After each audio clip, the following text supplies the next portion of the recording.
Welcome back. Now it's time for SME.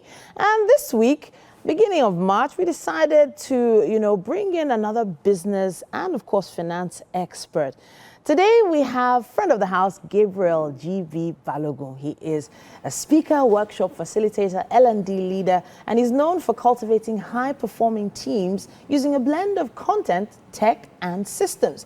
Today's discussion is on leveraging relationships for personal growth. It's great to have you in the studio. It's good to be back.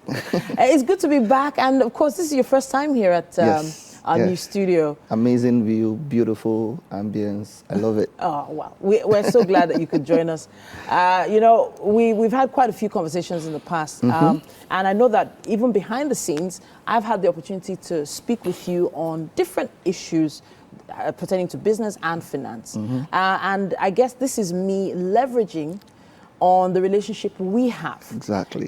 Based on, what we've built on the show. But let's give, the average SME owner a basic idea of what leveraging truly is. All right. So I believe that the best relationships are sustained by value. Okay.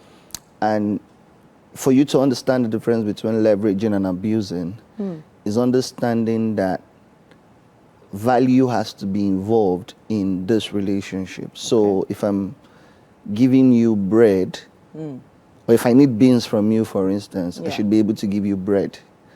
It's typically thinking of what trade by barter looks like. I am giving you something that I think you need, not just think that I know you need and you find valuable, because I also need something from you. That way I am leveraging you to meet my needs, and at the same time giving you some form of thank you, if I should put it that way. Okay, so there when we were growing up, there was this whole mindset of, when you give, don't always expect something in return, give freely, give from the goodness of your heart, etc., etc. And now you are saying that there should be some sort of exchange of value. Now, we're talking in business terms now. If, for instance, someone has given and given and given to one party and hasn't received anything back in return, what does this exactly mean? That's abusive. Okay. Because, again, I know we're taught to say, or we're taught to believe that everything shouldn't be transactional. Okay. And to some point, I believe it, but I also believe that if I keep collecting from you and I don't give you, at some point you'll be frustrated with giving me. Okay. Right? So my desire to receive from you might not be instant, but somewhere, sometime down the line, I expect that as I am given to you, I should also receive. Okay. And the beauty with relationships is that sometimes I may give you money and you may give me information. Okay. I may give you information and you may give me an apartment. The stuff I receive from you do not exactly have to be what I am giving to you. Does it have to be exactly commensurate in value? So, for instance, let's say maybe there's a small business owner that needs to arrange loans for members of their staff, exactly. Right? And there is a company that has been working with that business for many years.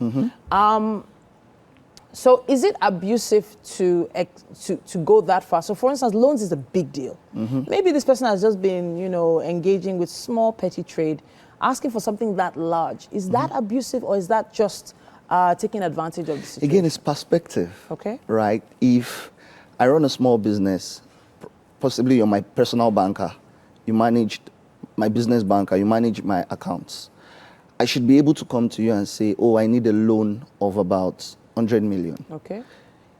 I'm leveraging my relationship with you for you to advise me on how I can get loan from that same bank. It might not be your department, but you would know somebody in the loans department or in the credit department that you can speak to and say, this person is my customer. This person has been with me for 10 years. I can vouch for this person that they would pay back. It's perspective. So it's the credibility that it's not abuse in that sense. No, it's not. It's taking advantage of the credibility of that individual. Yes, especially if you're a good person. Okay, but now there was a word you used earlier on, or maybe let me come back to that. in terms of relationships, building these relationships is also important. Exactly. How do you begin to build these relationships? Does it always have to be once you've started giving? Can't the relationship have no transactions at all in the beginning? So I believe that, like I started, every relationship is built on value, and you don't define what value is. Okay.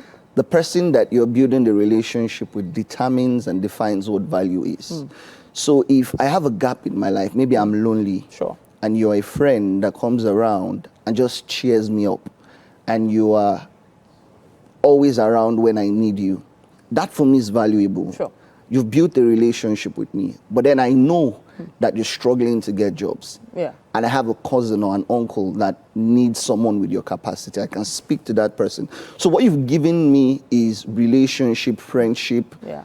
companionship. But what I've given you in return is an opportunity for you to earn money. Okay. Right? So that's how it works, really. Now let's touch on the term networking. Okay?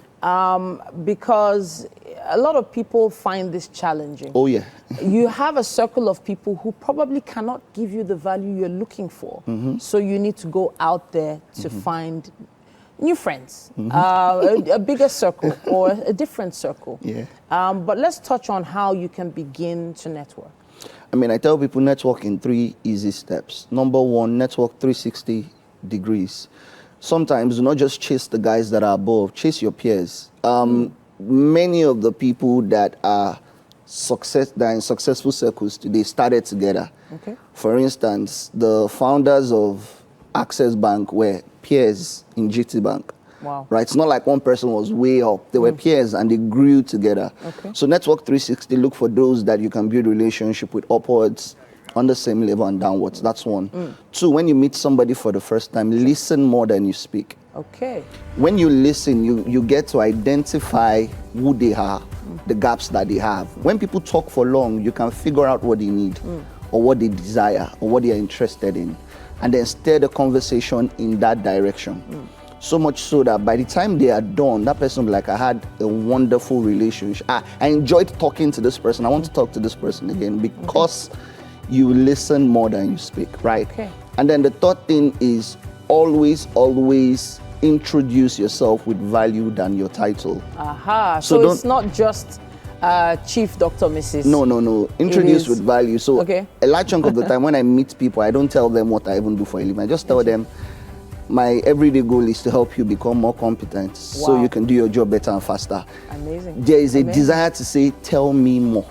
Right? Sure. So those 3 things. Someone wants to learn more about what you do when you give that window, Yes. that opportunity. Hopefully we've given you a few nuggets that you can use to sort of leverage on the relationships you have this month for personal growth, and hopefully network to build new ones.